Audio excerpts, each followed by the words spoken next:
Shortly before his death in 1830, the great liberator of Gran Colombia, Simón Bolívar, complained in a letter that America is ungovernable. Those who have served the revolution have plowed the sea. Note that he wrote this after leading a rebellion that successfully threw off the yoke of the Spanish Empire in Latin America and ushered in an era of national independence for a dozen or more countries. So, why was he so disappointed? And was there any truth behind his claim of the region's ungovernability? Now, to be sure, he did have lots to be disappointed about. In the span of just 2 decades, Bolívar had gone from the most celebrated war hero in all of Latin America to having cow dung thrown at his face in the very lands that he liberated. And at the end of his life, he lay poor as a wretch and stricken with tuberculosis on a tiny little Spanish-controlled island in the Caribbean. So who wouldn't be upset? But the real source of his dismay was a dream broken. You see, as a young man, Bolívar had fallen deeply in love with Enlightenment ideals, those same ones that had undergirded the American and the French revolutions, which all took place within the first decade of his life. He was born in 1783. And so despite his own highly privileged birth, he was a Creole with a massive inheritance, something on the level of Donald Trump. He despised what he saw as tyranny, the tyranny of monarchical rule. And he believed passionately in the Republican experiment, which rested upon the fundamental principle of political equality for all men. Well, kind of, sort of. As it were, his dream of an independent republic in Latin America, Gran Colombia as he called it, was dashed before it ever came to be. Not only was it torn asunder by infighting between mutually distrusting military commanders from Mexico all the way down to Argentina, but the spirit of the fight, its political goals and its motivations, turned out to be largely anti-Republican. In fact, many of Bolívar's co-revolutionaries fought to rid themselves of the Spanish, not because they hoped to win freedom for all, no, but instead to preserve the old system of class privilege built upon racially defined social hierarchies that the Spanish had created during the previous 3 centuries, but which the empire's political reforms of the late 18th and early 19th centuries, these so-called Bourbon reforms, threatened. Now, to be sure, Latin America's wars of independence, fought roughly between 1810 and 1825, well, they did change things in much of the region. Now, a side note, Haiti's independence was won a few years earlier and for somewhat different reasons. That was around 1804. But anyways, how did they change? Well, the Spanish promised freedom to African slaves in order to provoke rebellion against their Creole masters once the wars began. And this forced Bolívar and his allies to do the same thing. And so after the independence wars, slavery was soon abolished in most of Latin America, unlike in the United States, where the slave-owning elite actually succeeded in protecting their special little institution from British conspiracy to free the slaves, while the Americans fought for, what did they fight for? Freedom. Yeah. Anyways, the Latin American revolutionaries, moreover, desperately needed fighters, and their recruitment of indigenous, black, and mestizo soldiers created a theretofore unheard of path of social mobility for the region's non-white population. So within a few decades, several Latin American countries even saw non-white presidents rule their countries. Now that's something that didn't happen in the United States until 2008 or something like that, right? And this helps to explain why today, 200 years later, racial identities tend to be much more fluid in Latin America than they are in the United States. And clear-cut racial exclusion based on race is less entrenched. But if Latin America's wars of independence constituted what in political science we would call a critical juncture, now that is a moment in time when a constellation of events and conditions align to push a society down a new path of development, this was limited by a previous and much more significant critical juncture some 300 years earlier. I'm talking about the arrival of European explorers in the Americas for the first time.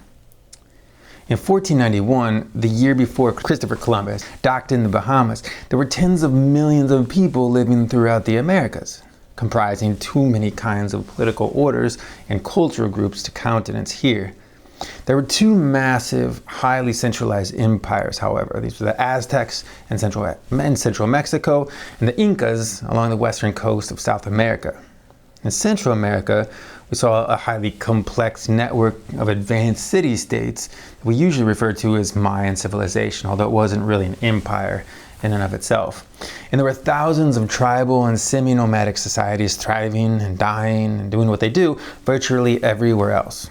Okay, now let's push forward 100 years. In 1591, just 100 years later, just about everything in Latin America had changed. By the way, it wasn't called Latin America yet, but in any case, not only had the great native empires fallen, but by some estimates, nearly 95% of the entire indigenous population had perished, mostly from epidemic disease like smallpox, which was brought from Europe, or from malaria, which was brought from Africa on European boats. This massive die-off of the native population created a big problem for the colonizers in the New World because more than any other reason, it's fair to say I think that their primary motivation for settling in the Americas was to get rich, and to do this they really needed cheap, or even better, free human labor, whether it be to extract gold and silver from deep inside the earth, or to plant and harvest fields of tobacco, cotton, or sugarcane. Moreover, there were more than a few Europeans, especially among the Catholic clergy, who had a soft spot for the native populations.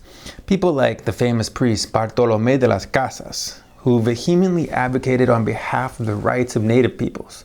Consequently, quite early on in the colonizing process, the Spanish crown actually banned the use of Indian slaves in its colonial territories. Now, ironically, many of the defenders of indigenous rights felt differently about Africans. Bartolomé de las Casas, for example, argued that Spanish authorities should protect the native population. How? Well, by importing African slaves to do the work of plantations and in the gold and mines and whatnot. So reportedly, he later regretted, or at least he acknowledged this moral inconsistency, but we don't know how far that went. At this time, however, lots of European leaders agreed. And in any case, the African slave trade, which had a well-developed infrastructure on the west coast of Central Africa as early as the 1440s, provided colonizers with such a cheap alternative to indigenous labor that they probably didn't need any moral coaxing. Greed and convenience were probably enough.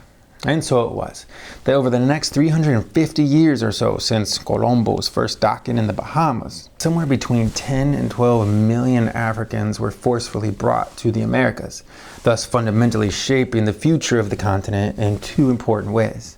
First, from around the year 1500 on, the region's racial demography would become increasingly mixed, especially along the eastern coast of Latin America and the Caribbean. Secondly, this racial diversity would become the basis for constructing perhaps the most unequal and most extractive economic society the world has ever seen. Okay, now let's jump back to the time of Simón Bolívar and the Wars of Independence.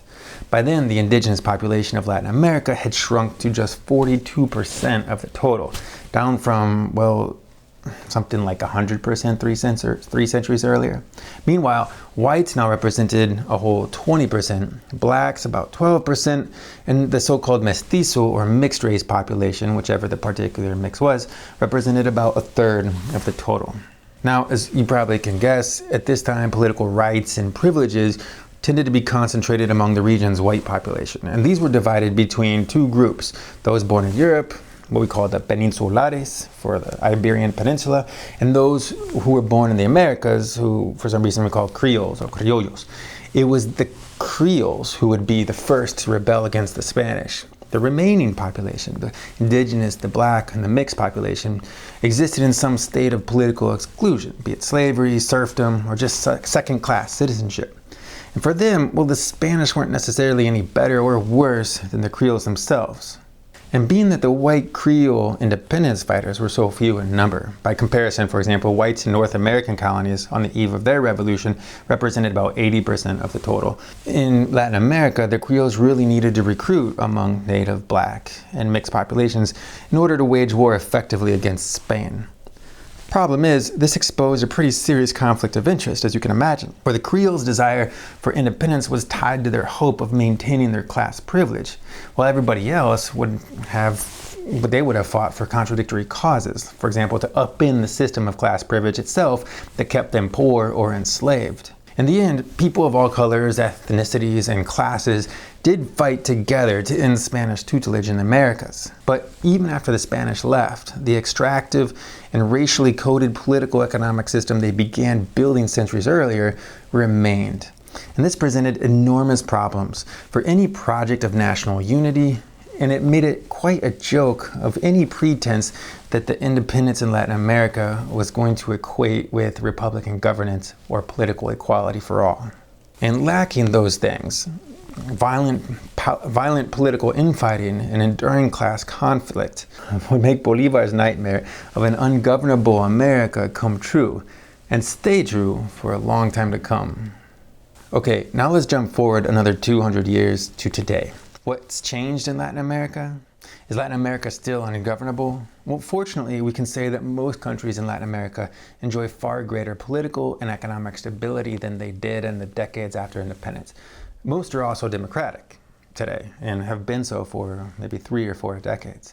Considering this, it is quite possible that if Simón Bolívar came back to visit us from the grave today, he'd find something to smile about. On the other hand, Latin America remains the most unequal region in all of the world, and this inequality is often racially and ethnically structured, a fact that continues to threaten the apparent unity of nations and certainly the efficacy of governance. As such, democracy is far from perfect in Latin America, and governability is really always in question. But what do you think? I'm Professor Mike Wolf, and this is Latin American Politics Online. Soy el fuego que arde tu piel, soy el agua que mata tu sed, el castillo, la torre, yo soy la espada que guarda el caudal, tú el aire que respiro yo y la luz de la luna en el mar, la garganta que ansio mojar.